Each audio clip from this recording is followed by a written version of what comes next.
All right, live visuals are there from Parliament's Ad Hoc committee looking into allegations by Lieutenant General Nhlanhla Mkhwanazi. Of course, the committee there resolving to hold in abeyance the matter around conflict of interest until Wednesday and deciding to allow the witness, that's General Shadrack Sibiya, who's there today, to be led through his evidence. But quite a lot coming out of just that back and forth around what would constitute a conflict of interest, and Paul, listening to the differences in how they handled the Diane Barnard matter versus how they're opting to handle this matter when it comes to Honourable Skhosana, who had since opened a case against Shadrack Sibiya, and of course the DA's Honourable Chikling, who had opened a case prior to this whole matter being brought to the fore, who had opened a case against Minister Senzo Mchunu, specifically on the March appearance where he had indicated that he did not know Brown Mkhwanazi. Yeah, a lot of back and forth on the conflict of interest arising as that request for the recusal of MK Party MP David Skhosana as a result of him laying that police complaint against Sibiya Mfundo.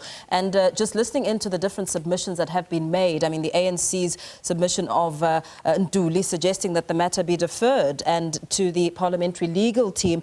And in the meantime, the emphasis here has been to allow proceedings to resume and proceed with the understanding that they'll be resumed at a later stage, whether or not Skhosana actually qualifies to remain in that committee. The MKP maintaining that Skhosana didn't lay charges against Mkhunu and Sibiya in his personal capacity, but on behalf of the party. So they're contending that they should Skhosana be allowed to step down, the entire MKP would have to withdraw from the hearing. So a lot of back and forth there with that probe as we, of course, look at the latest developments. Our reporter, Bulelani Phillip, who's on the ground monitoring these developments. Bulelani, a lot of back and forth, but a lot of the MPs wanting this matter to proceed, and in fact, some emphasis was placed on the importance of listening to Sibiya's testimony.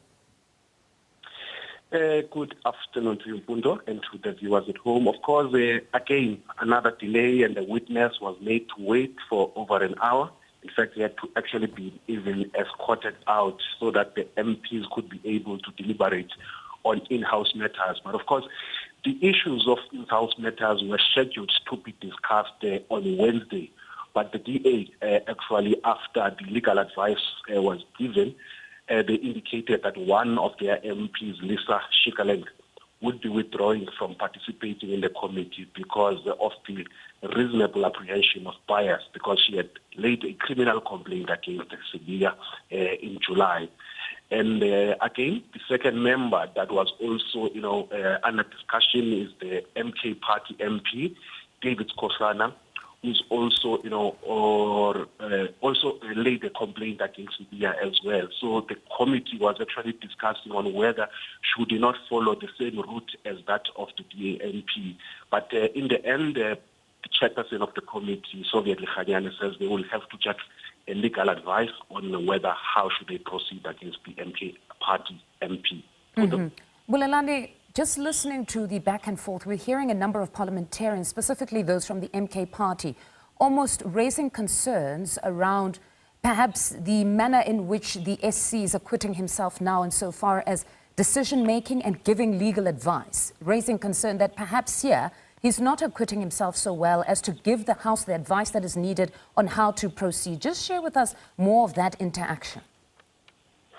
Well, the evidence leader, Advocate Norman Arends, was merely stating issues that may be of concern from evidence leaders, because you must remember that if the committee does come to certain conclusions, it does not want to be in a position where the report of the committee will be challenged based on issues that are aligned to a conflict of interest. So it was merely making observation for the committee, but the MPs seem to suggest that they don't like the fact that he appears to be giving legal advice to the committee. They actually prefer that it's the parliamentary legal advisors who would actually advise the committee on the best route to go forward. So they've taken exception to him making those observations.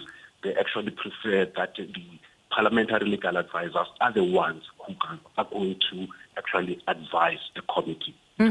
Another point that was raised is around the process here and how they'll move beyond this point, that there'll be a report once they've concluded. And one parliamentarian stated that beyond that, it's not them taking a decision. This will then be placed before the House, that specific report. So just remind our viewers of exactly the process to unfold, that beyond this ad hoc committee having put together a report, what is to happen? Well, it's an ongoing, or rather, let me say, it's the route that the parliamentary process follows, is that a committee will make recommendations and draft a report that will then be tabled before the National Assembly. And once that report is tabled before the National Assembly, members of Parliament will have the opportunity to vote on whether they support the recommendations that have been made by the committee or reject them. And if the majority of them have agreed on it, it's then, therefore, that report will be a creature of Parliament, and the parliamentary process thereafter would say that we need to have a mechanism that is going to monitor the implementation of all the recommendations that are adopted in the report. Mfundo. All right, Bulelani, thank you very much. We will certainly touch base with you in just a short while as soon as they recommence with proceedings. All important appearance today by Shadrack Sibiya.